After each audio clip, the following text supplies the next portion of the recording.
Remember when Cuphead came out and everybody had the same reaction? Like, wait, games can look like this?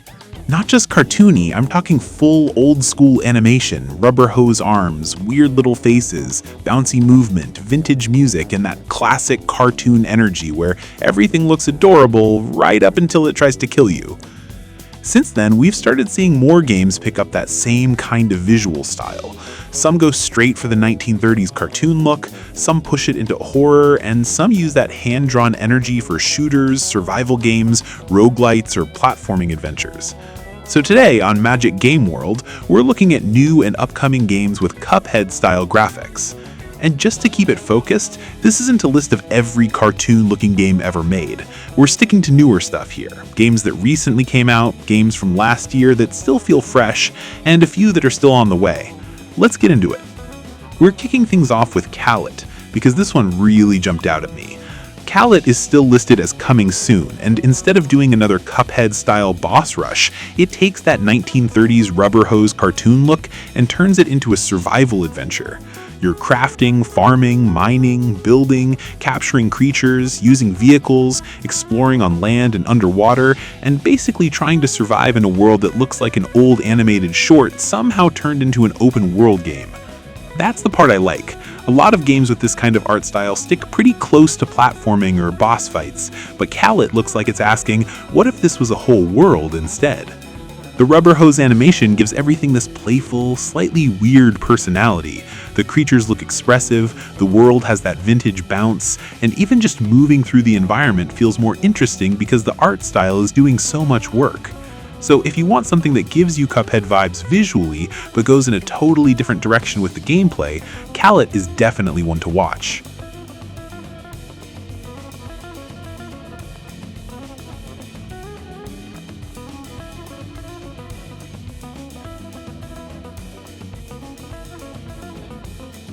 From there, we move into something way more painfully relatable. This Is Fine, Maximum Cope. Yes, it's based on the famous This Is Fine meme. The dog, the fire, the complete emotional breakdown hidden behind fake optimism. So basically checking your Steam backlog and pretending everything is under control. This one came out earlier this year, on May 1st, and it turns that meme into a hand-drawn Metroidvania-style adventure. Visually, it's not pure 1930s rubber hose like Cuphead, but it absolutely has that bold cartoon identity. It's colorful, expressive, and kind of ridiculous in exactly the right way. The whole thing feels like anxiety turned into a video game. Everything is broken, everything is on fire, but you keep moving because, well, this is fine. And that's why it fits. It's not just, hey, the meme has a game now. The art style actually gives it a personality. It has that comic, hand-drawn look where the world can be funny and miserable at the same time. So no, it's not the closest Cuphead match, but if you like cartoon games with a strong visual identity, Maximum Cope makes sense on this list. Then there's Mouse P.I. for Hire, and honestly, this one sells itself the second you see it. It looks like an old black and white cartoon wandered into a noir detective story, picked up a gun, and decided it was done being family-friendly. Mouse also came out this year, back on April 16th, and it uses classic hand-drawn rubber hose animation inspired by 1930s cartoons, but instead of being a 2D platformer, it's a first-person shooter. And that's what makes it such a fun idea. You still get the old cartoon faces, the exaggerated movement, the vintage film look, and the black and white presentation, but now you're walking through a cartoon crime world in first person, dealing with gangsters, weapons, and all that noir attitude. It's not trying to play like Cuphead, and it really doesn't have to. The connection is visual. It has that same old animation DNA, just pushed into a completely different genre. It looks stylish, weird, and just violent enough to feel a little wrong in the best way.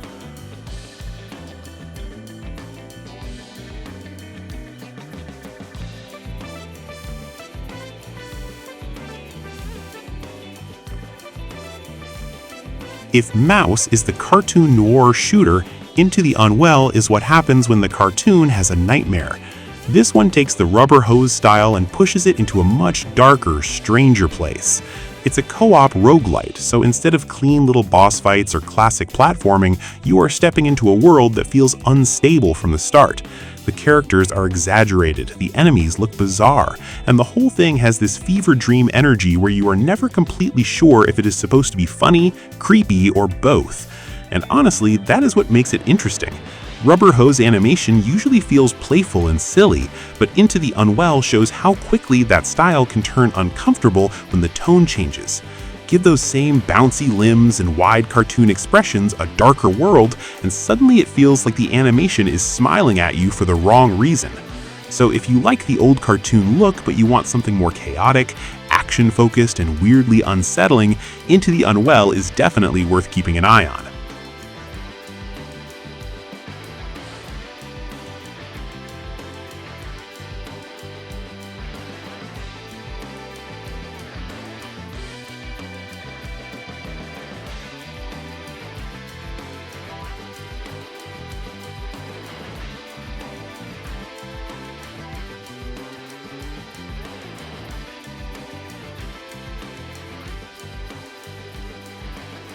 Then we get to Toyland Tussle, which is much closer to what people usually mean when they say games like Cuphead. This is a cartoon boss fight platformer with shoot-'em-up mechanics, bright colors, hand-drawn animation, and that perfect "why is this cute little thing trying to kill me" energy. It has the toy box look, the old cartoon bounce, and the kind of setup where the screen can go from charming to absolute danger in about 2 seconds.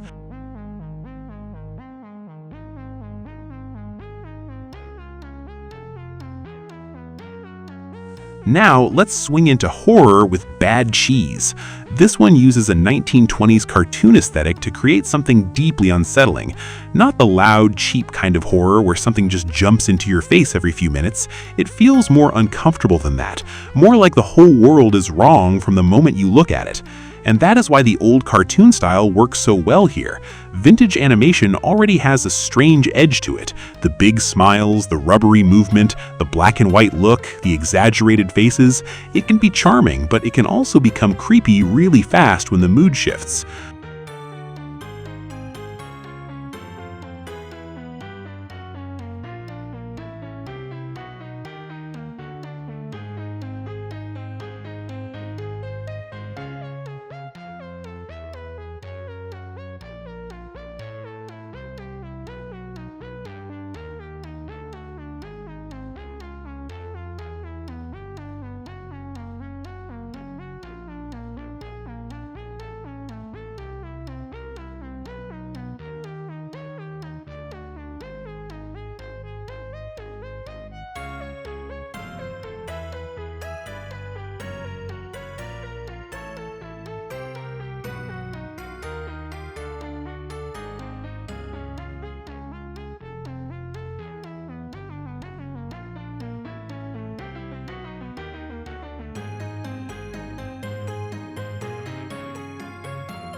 And finally, The Eternal Life of Goldman.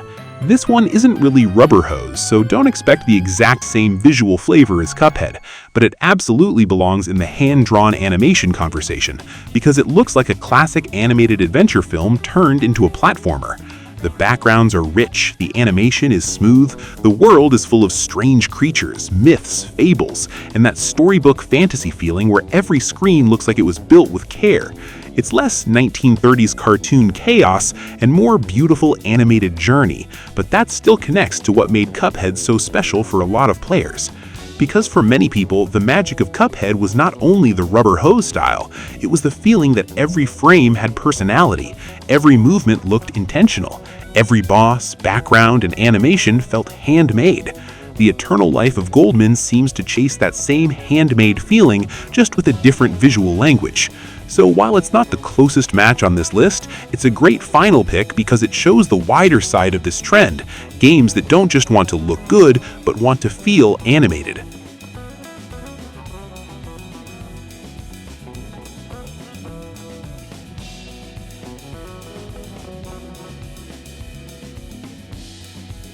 So there you go, recent and upcoming games carrying that Cuphead-style cartoon spirit.